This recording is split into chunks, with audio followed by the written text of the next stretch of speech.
I love to just sit and live and be with my characters. It does something to my brain. Am I a hater? Oh my god, I don't know. Learned the hard way that I shouldn't be taking recommendations from Book Talk. I love when a book makes me feel because of the lack of a really dramatic or compelling plot. She knows how to make you invested in a story over and over and over again. Some of you might be shocked to see this here. So I've never really rated a book 1 star before. And literally, it's just this author taking this opportunity to sell you a book.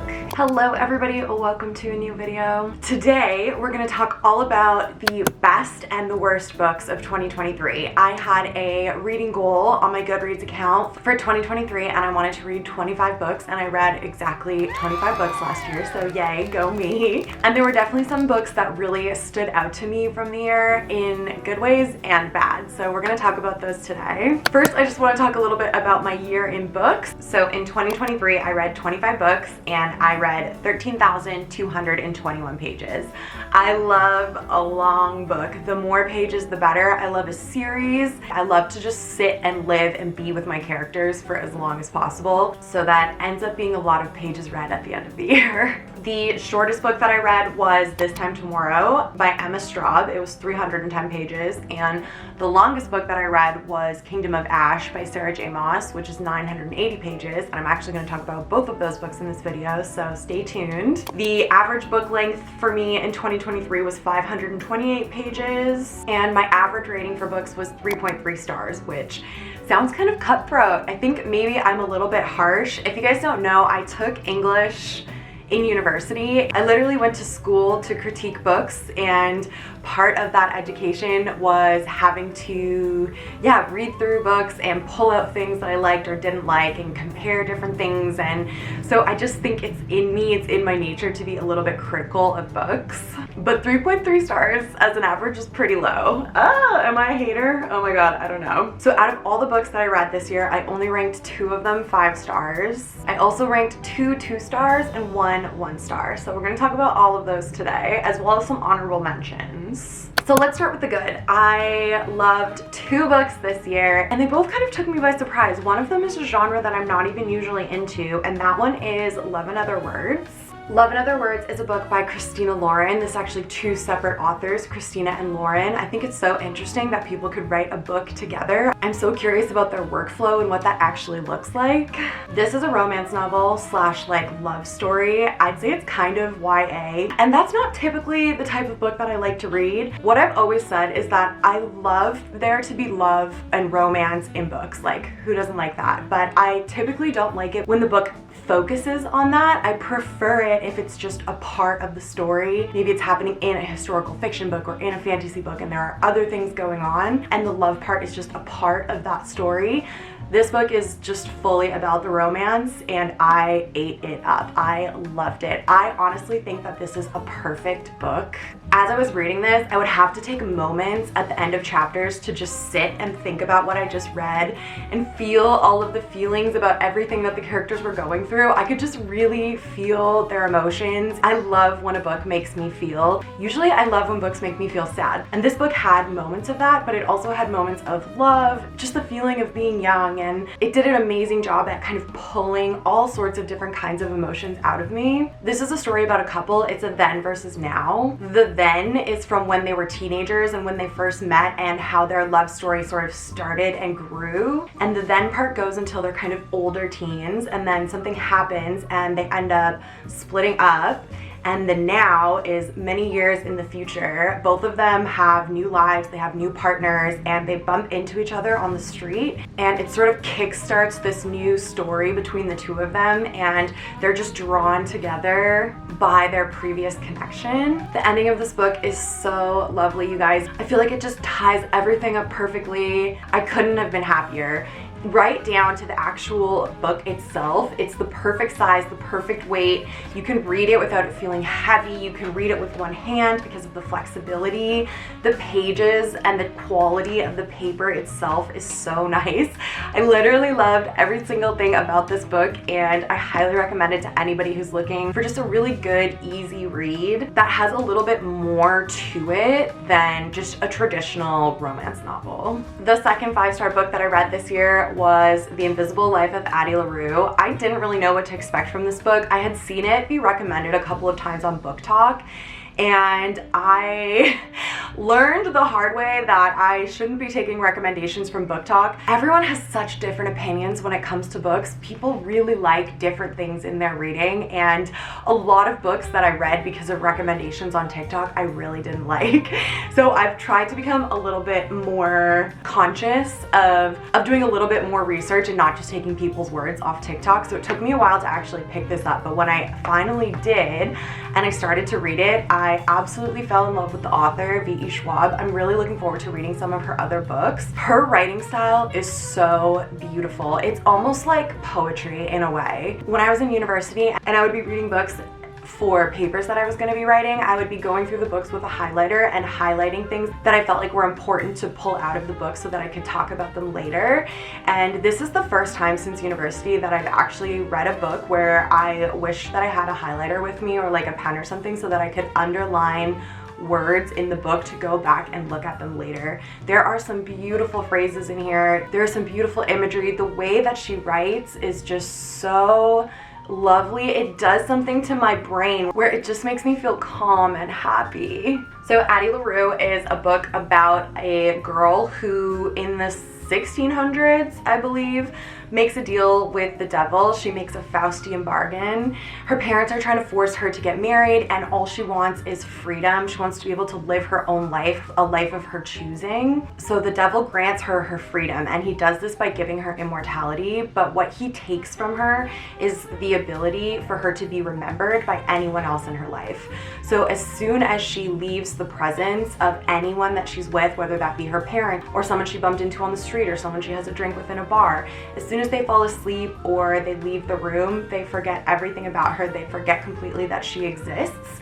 And so she spends 300 years learning how to live this life and how she can get by in life when no one remembers who you are.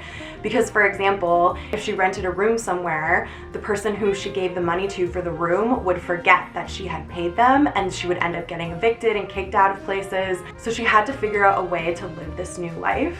Her new life is really lonely, and it's through this loneliness that the devil tries to manipulate her into giving up her soul. But Addy's really stubborn, which I kind of love about her as a character. The character of the devil himself was one that I really liked reading. His name is Luke in the book, and I just found his character so interesting and so different. And Addy kind of spends the book waiting for him to pay her visits, and I found myself also waiting for him to reappear in the book because those were just really interesting, really fun parts to read. This book is about the power and the impact that ideas can have on people's lives. It's also about the power of art, any kind of art, whether that be music or drawing or painting or singing or anything. And it's about this human desire to want to leave your mark on the world and to be remembered after you're gone.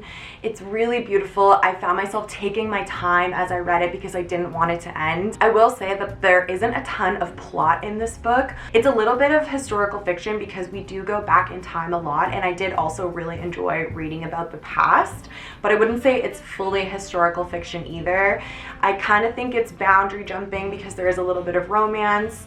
Eventually in the book, she meets someone who can remember her, and that kind of changes the course of the book and the course of Addy's life. Yeah, I think because of the lack of a really dramatic or compelling plot, it wouldn't be for everybody, but if you love good writing, if you love good characters, if you're interested in history, art, or any of the things that I just mentioned this book is about, I think you would really love it and you should check it out this year. An honorable mention for 2023 is the Throne of Glass series by Sarah J. Maas.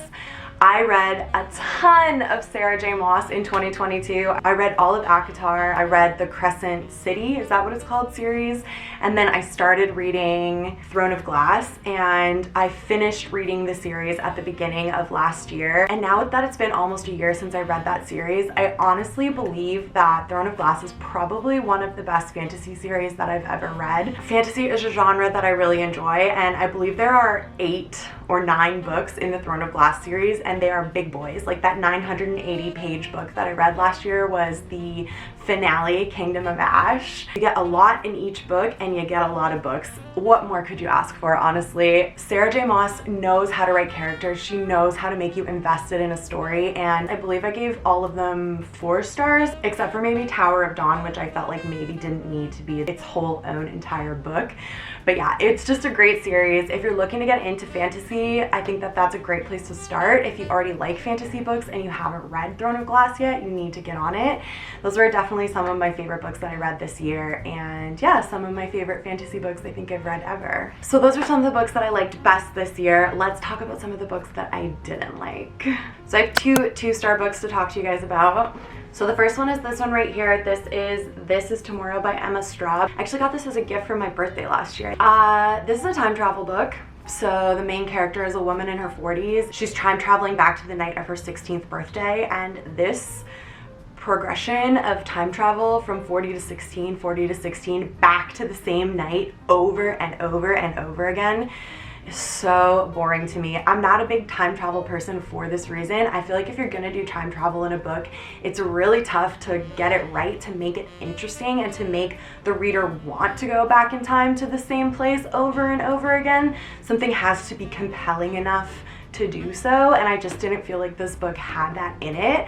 I was so bored. I just felt like the same thing was happening over and over and over again because it was, and I was really frustrated with the decisions that the main character was making. And there's this whole storyline with her father that is just kind of not pleasant to read. In the timeline where she's 40, she has this best friend who's her best friend from when she was 16, but their friendship is so distant. They don't get to see each other a lot because her friend is a mom, and I just didn't like the portrayal of 40-year-old women either. Like, it just really so much off-putting about this book for me. It was just hard to read and not something that I would recommend. Okay, some of you might be shocked to see this here. This is Kristen Hanna, The Great Alone. I feel like this is a 5-star book for a lot of people, and for me, this was one of the worst books that I read this year.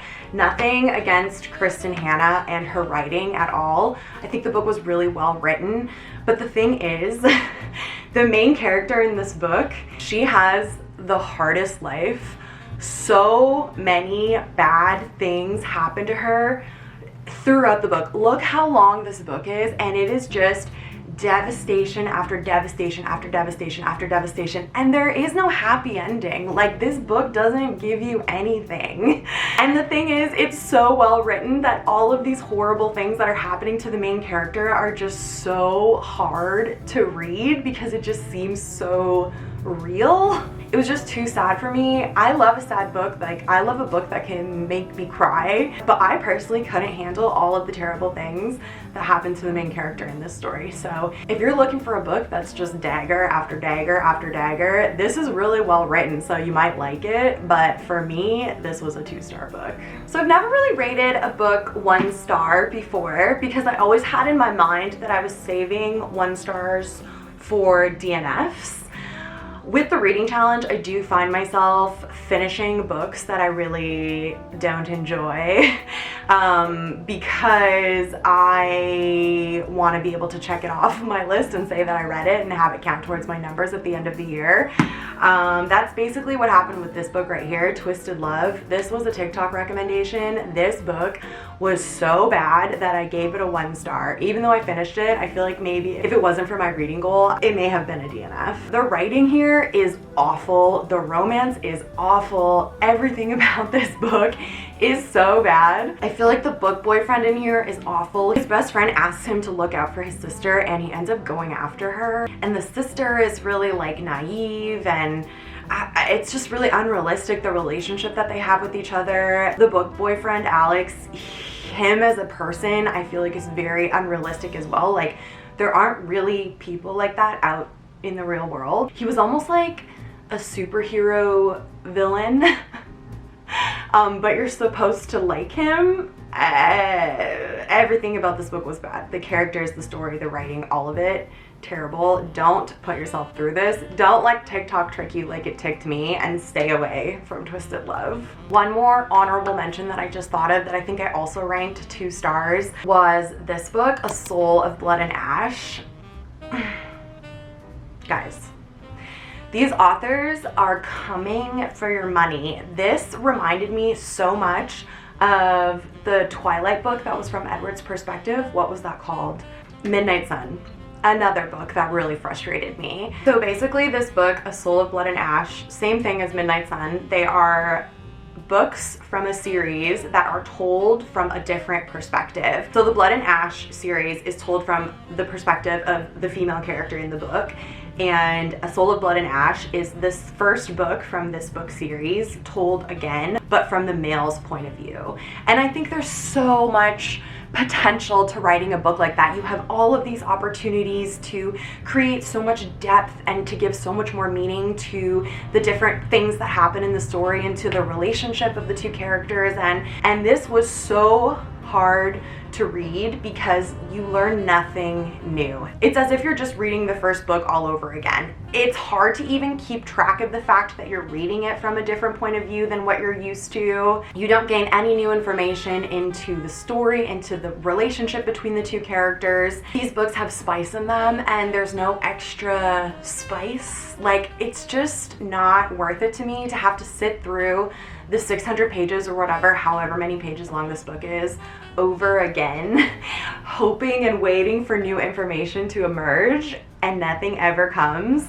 And literally, it's just this author taking this opportunity to sell you a book and take your money and not have to come up with anything new, to just be able to publish the same book over again and have you spend your money on it. It's so frustrating to me. It's so boring. If you're reading this series, which I actually enjoy this series, The Blood and Ash and Fire and Ice, is that what it's called? I think so. They're good books, like they're interesting to read. They're not as good as Sarah J. Maas, but they have a really good story to them. So it's not like I don't recommend this series as a whole, but you can just skip this book because you are not missing anything at all. And that's it, you guys. That is my book wrap up for 2023. I hope you enjoyed. 2023 was a great year in books overall, and I would love to hear some of your book recommendations. So if you could leave me your favorite and least favorite book from last year down below in the comments, let me know so that I know which ones to avoid and which ones to pick up. Thank you guys so much for watching this video, and I will see you in my next one. Bye guys.